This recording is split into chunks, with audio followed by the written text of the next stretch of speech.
So welcome back everyone.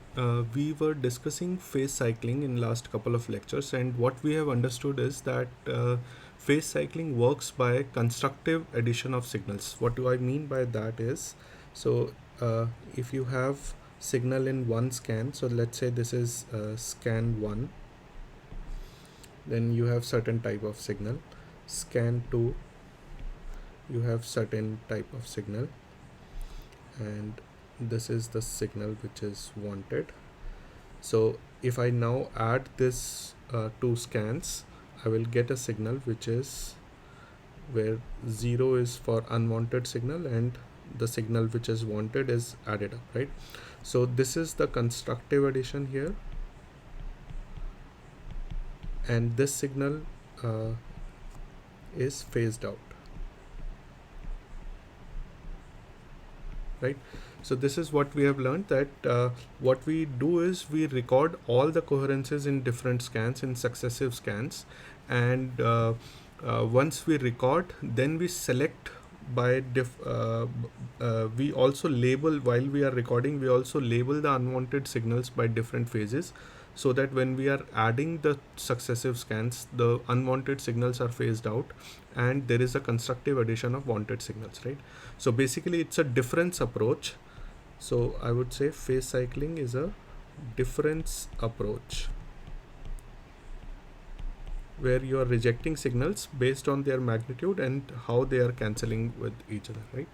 So because it is a different approach, there are certain limitations of this approach. So let us see what are the limitations of phase cycling. Although it's a technique which is used worldwide and in NMR spectroscopy, in most of the experiments this is used, but there are certain limitations, and one has to take care of those limitations.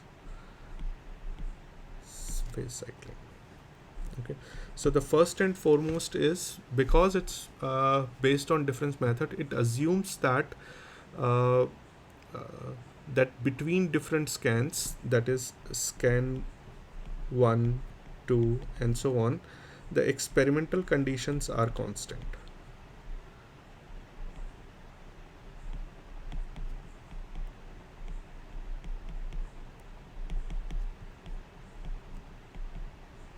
So what are experimental conditions that can affect?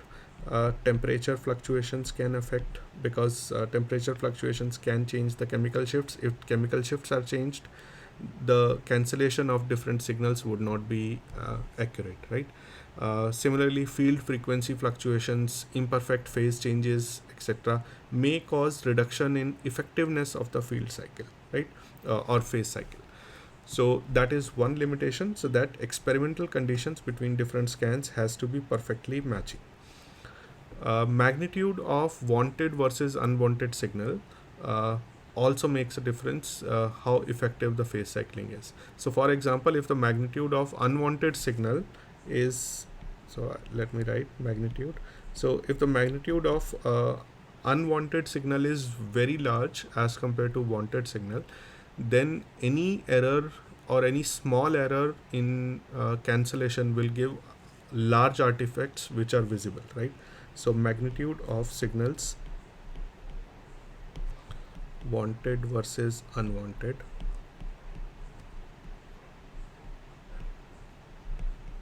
would also matter, that how effective a phase cycling would work. And the worst part of phase cycling is that sometimes because there are a large number of pulses in different experiments, so phase cycling steps become very large, thereby increasing the experimental measurement time, right? Experiment measure time. So measurement time increases due to large number of scans required for phase labeling of signals.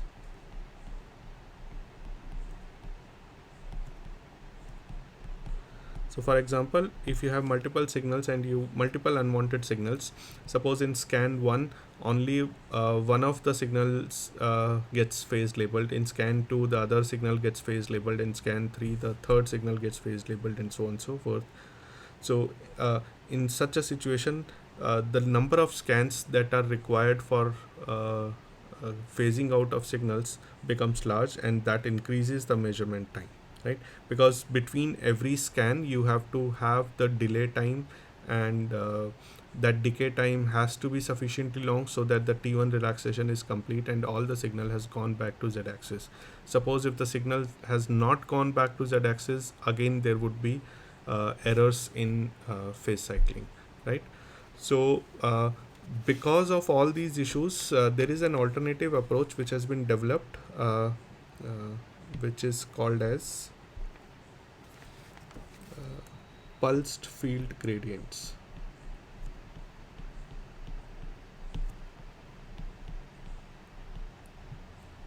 So before we discuss how do we do coherence selection using pulse field gradients, let us try to understand what are gradients. Okay, so this is an alternative approach for coherence selection.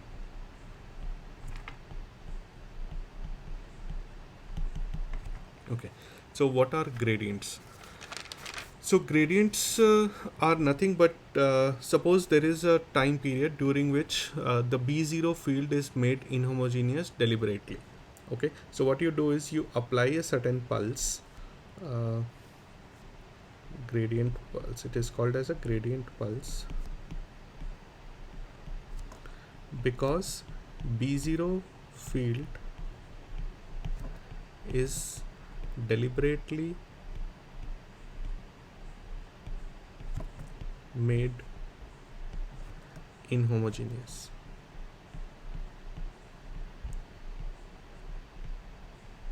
So if you remember that we tried so hard to homogenize the B0 magnetic field when we learnt about shimming, right? Cryo shims, room temperature shims are all there in the hardware to make B0 field homogeneous, and now we are saying that we deliberately made the field inhomogeneous. So what is the effect of making the field inhomogeneous? So inhomogeneous changes the uh, Larmor frequency of different spins, and because of that, because of change in Larmor frequency, there is uh, the signals are phased differently, and because of this the overall magnetization dies down quickly, right? So but here the good part is that any change in the phasing or the any inhomogeneity which is caused by gradient pulse can be reversed by providing a reverse gradient pulse. We will see that how it is done. So the idea is that let's say if this is the sample,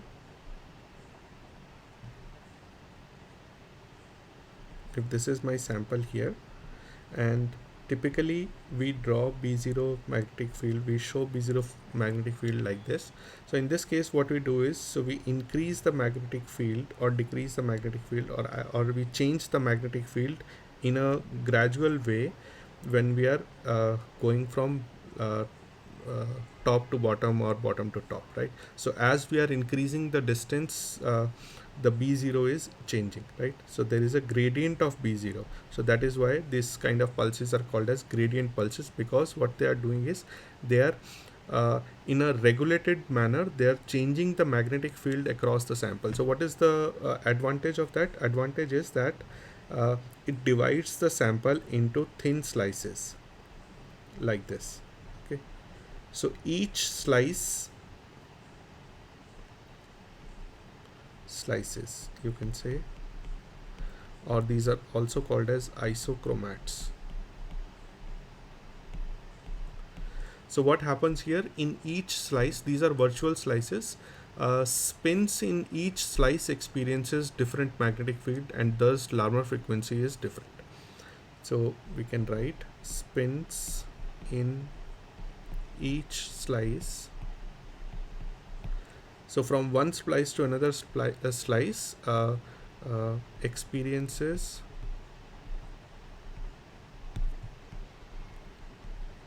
different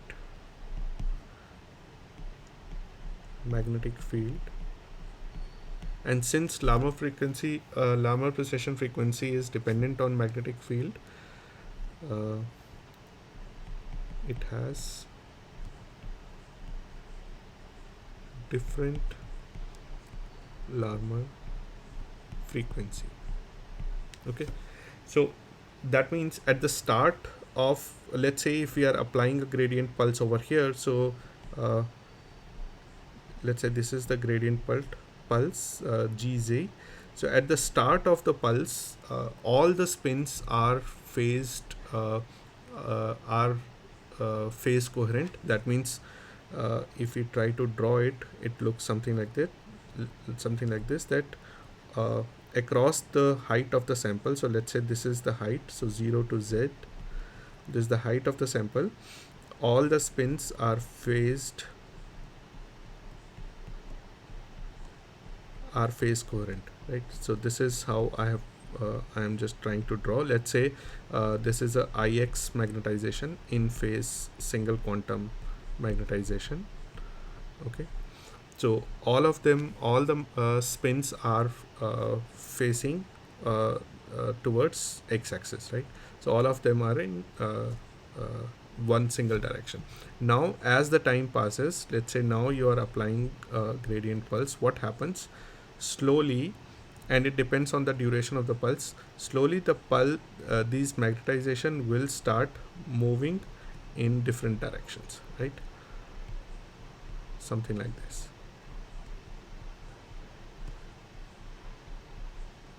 So this is from the side. If I'm looking from the top, if I look from the top, what will I see? That the spins are in different directions.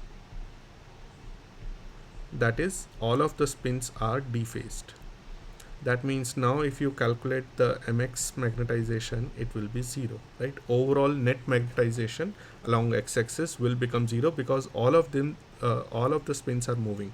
So this is called as spatial selective phase labeling.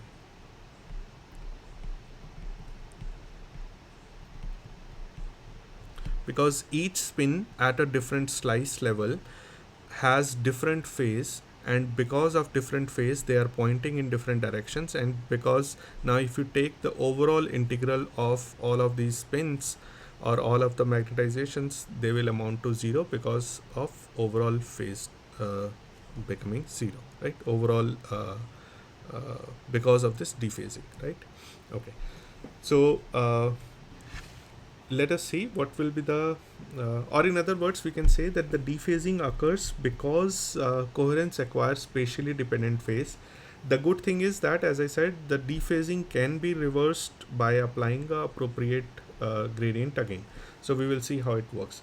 So let us now try to understand how dephasing occurs. So magnetic field produced by the gradient is, so let's say the magnetic field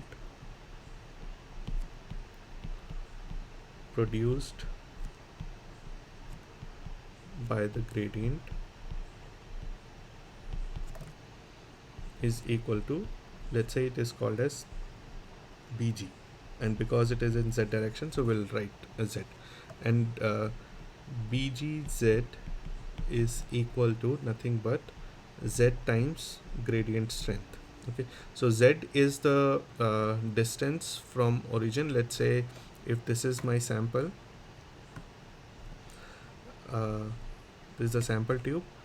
Let's say if this is my origin, so this distance and this distance, this is called as plus z distance, this is called as minus z distance, right? Okay, or you can, in some books you will see plus r and minus r, different terms are used. Okay, so z is the distance from origin to different samples. So depending on the value of z, whether it is how far you are away from origin and the gradient strength, the field experienced by the slice will be different, by different slices will be different, right? Okay, and Gz is the gradient strength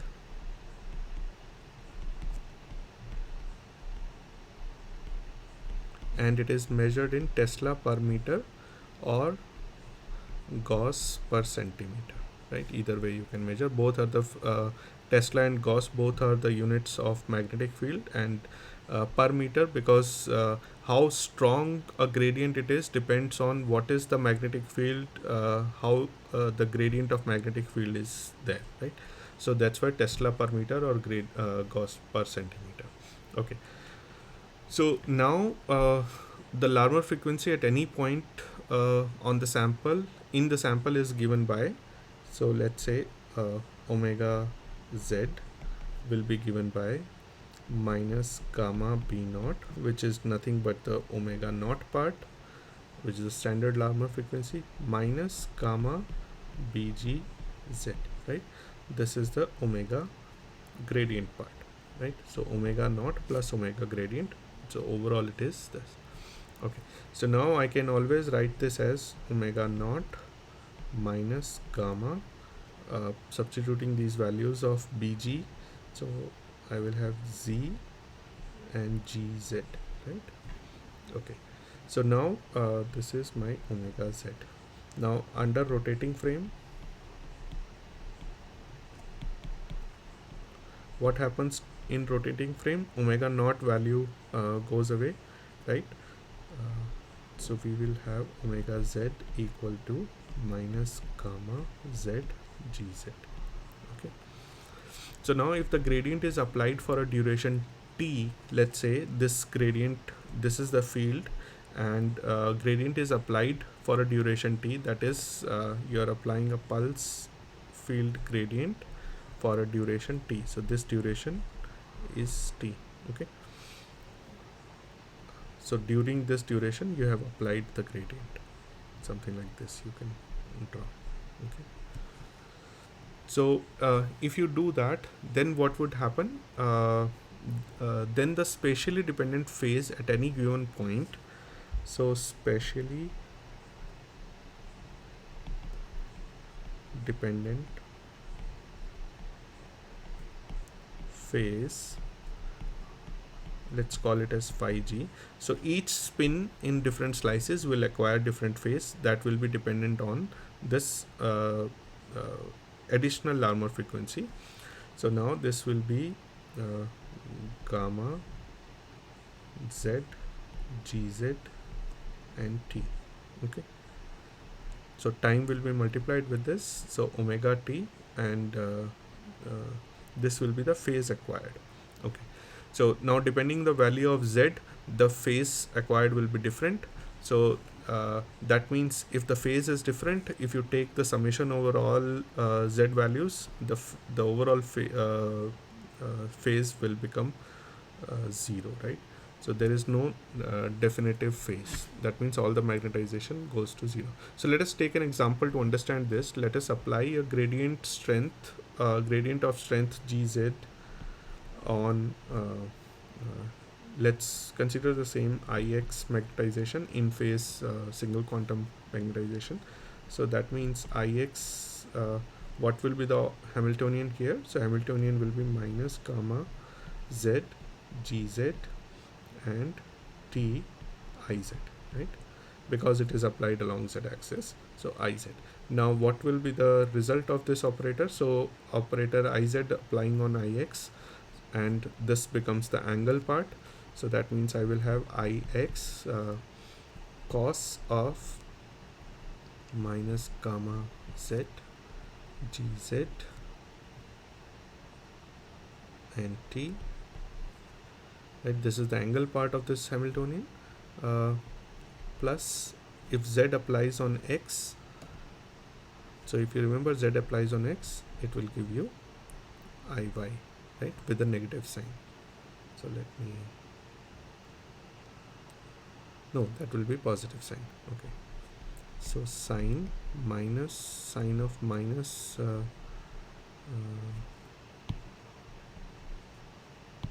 sine of minus gamma z gz t, right?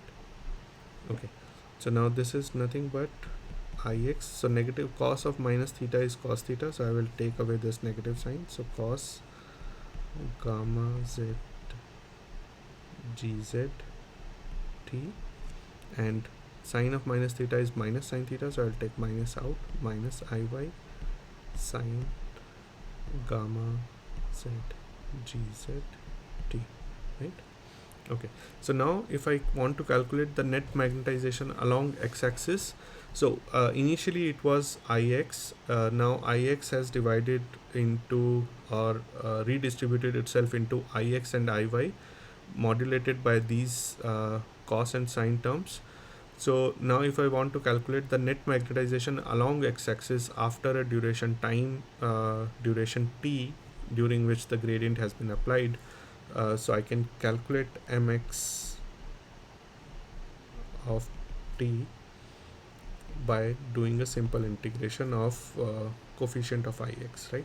So 1 over r integral minus r by 2 to plus r by 2. So remember that this is our sample and this is my origin, and from here if the entire length of the sample is r, so I'm going to plus r by 2 and minus r by 2, so from here to here, so I'm applying the integral over all range. Okay, so my z is varying and for entire r, so that is how I'm integrating between minus r by 2 and plus r by 2. Okay, so cos of gamma z gz t, and integration will be with respect to the distance or with respect to z. Okay, so now if you do this, this is cos ax dx, so this integral will be nothing but 1 over r sine, and after putting in the limit, so I'm not solving this integral for you, so you can solve it yourself. So this becomes sine of gamma gz and t r by 2 divided by gamma gz t by 2, right? Okay, so or you can say this 2 actually can go up, so you will have 2 here, right? Okay, so this is nothing but a sinc function, so you can see that sine x by x, so this is sinc function, so sinc of, sorry about this, gz t and r by 2. So now if you try to plot this function, so if you want to see the ratio of mx to mxt, and if you plot this against gamma gz t r by 2, what you will see is a function which is decreasing like this, right? So, or the overall profile, if you see, it is decreasing like this. So it's decaying exponentially with the sinc function, and that means that if we know the value of, we know the value of gamma, we know the value of duration for which it is applied, we know the sample height, we know the gradient strength, so we know at what duration what will be the x magnetization. That means we can very precisely control the decay of magnetization, and if we apply a reverse gradient, we can rephase the signal, rephase all the spins, and gain the signal again.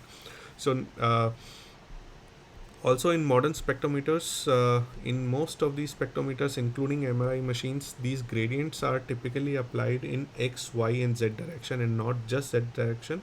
So you will have gradients in all three directions, and they have to have the hardware for that kind of setup. So there are special radio frequency coils which are placed, which apply only gradients. So in such a situation, the dephasing is proportional to gamma cube gz gx gy and time cube. Okay, So depending on in which coil for how long you're applying, because now it's a spatial thing. So and then the volume element instead of a distance element, now you are integrating over the entire sample volume, right? So in general we can say that phase by any given phase acquired by any random coherence. So in general,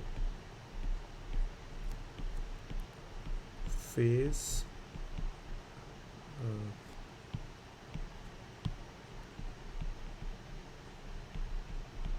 acquired by any random coherence is proportional to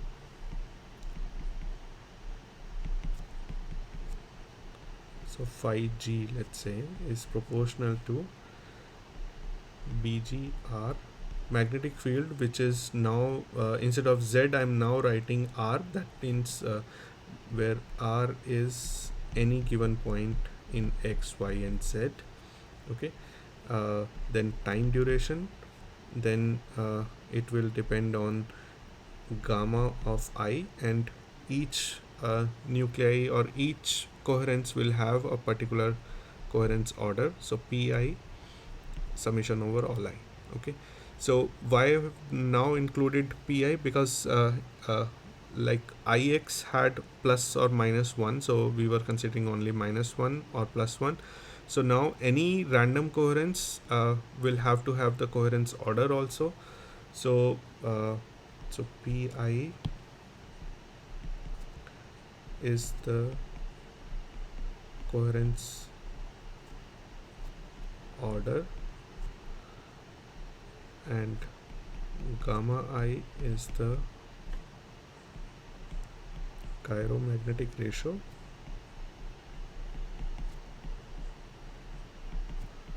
of the ith coherence. This is in general for any coherence order. Okay, now that we have understood that how gradients works, let us now try to understand the coherence selection by gradient.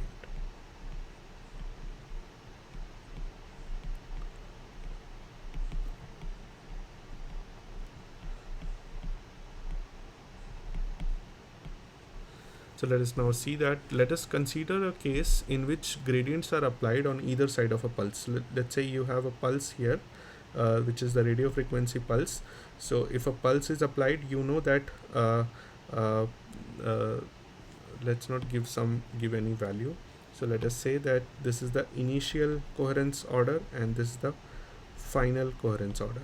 Okay, so this is pi and pf, and so let's say this is applied on X channel, any nuclei, and during the same thing, so you also have a gradient which is being applied. So let's say before pulse, a gradient is applied to phase label the coherences, specially phase labeled, and then another gradient is applied uh, after the pulse, right?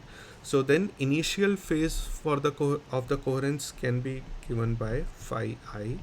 So initial phase as in the phase of the coherence before the pulse is applied. So that can be we can say proportional, because we are not writing all the components of here. So you have pi gamma I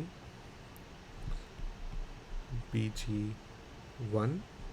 So let's say if this is the gradient 1 and this is gradient 2 applied for time duration t1, and final phase is proportional to p final gamma final bg2 t2, right? So gamma, essentially gamma does not change between different if the coherence is same, then gamma will not change. If the nuclei is same, bg1 and bg2 will depend on the two gradient strengths, right? Time 1 and time 2 will also depend on for how long the durations are applied. Pi and Pf will depend on this pulse, radio frequency pulse, which changes the Pi to Pf. So all these factors will change, and that will give you phi I and phi f different, right? but now we can choose bg1 and time 1 or bg2 and time 2, so that the uh, the two phases or the phases which are acquired can be kept such that the phi I plus phi f is equal to 0. That means there is no change in the total phase acquired by application of gradient. So that means whatever phase is acquired by gradient 1 is cancelled by, in other words, we can say phi I is equal to minus of phi f, right? So whatever phase is being acquired by first gradient is reversed by the second gradient.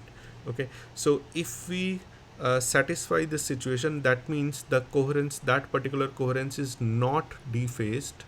Okay, all other coherences which does not satisfy are dephased, and in such a situation the signal, those coherences will not uh, contribute to signal. So let us say, what I mean is that, let me write that statement. So coherence orders for which phi I plus phi f is equal to 0, these such coherences phase back, and all other coherences or coherence orders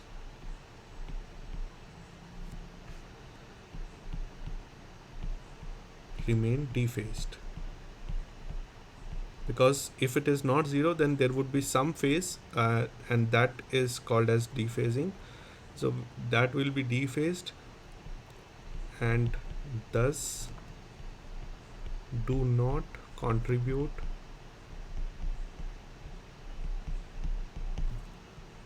to signal, to final observable signal, we can say. Okay, so let us try to understand this statement by an example. So let's say if you have a pulse which is converting a double quantum magnetization to a single quantum magnetization. That means coherence order here is plus minus 2. Coherence order here is, let's say we are selecting the observable single quantum, which is p equal to minus 1. Okay, so now, so if I try to draw the coherence order diagram, so you have plus 2, minus, plus 1, 0, minus 1, minus 2. So I'm starting from here, and after the pulse I'm going to here, right? So here we are not worried about delta p, we are worried about the actual p values before and after the pulse, during which the gradient is applied. So now let's say on the gradient channel we have one gradient applied and we have another gradient applied. Okay, so this gradient is applied for time t, this gradient is applied for time 2t. Okay, or let's not write this time first, let us say that first gradient is applied for time t, and let us see what is the phase acquired by these two coherences plus 2 and minus 2 at this time. So phi I for first coherence will be, let us, or let's not call it as equal, let us call it as proportional to so p value is plus 2 and duration is time t, let's say. So this is, let's call it as plus 2t. Okay, phase acquired. Rest of the components, let us assume it to be 1, so I'm writing it as equal to. Now phi I for second pulse or second coherence, this will be minus 2t, right? Because all other factors are same, so I'm not putting those factors in. Okay, now let us calculate for phi final. Okay, so phi final is only 1, there is only one coherence, so only one coherence. So now what we see is, if we apply, and this is the coherence is minus 1, so that means p value will be minus 1 and duration will be t. Now instead of t duration, we apply this for 2t duration. Okay, we have the control, we can switch on the gradient channel for double the duration of the instead of the first gradient, right? So you have 2 into t, so that means phi f becomes minus 2t. Now phi I plus phi f is equal to 0 for p equal to plus 2 to p equal to minus 1, right? This is only plus 2. And phi I plus phi f is equal to minus 4t. So if I'm taking the two summations here, uh, this is for p equal to minus 2 to p equal to minus 1, right? So that means this is selected and this is rejected. This does not contribute to signal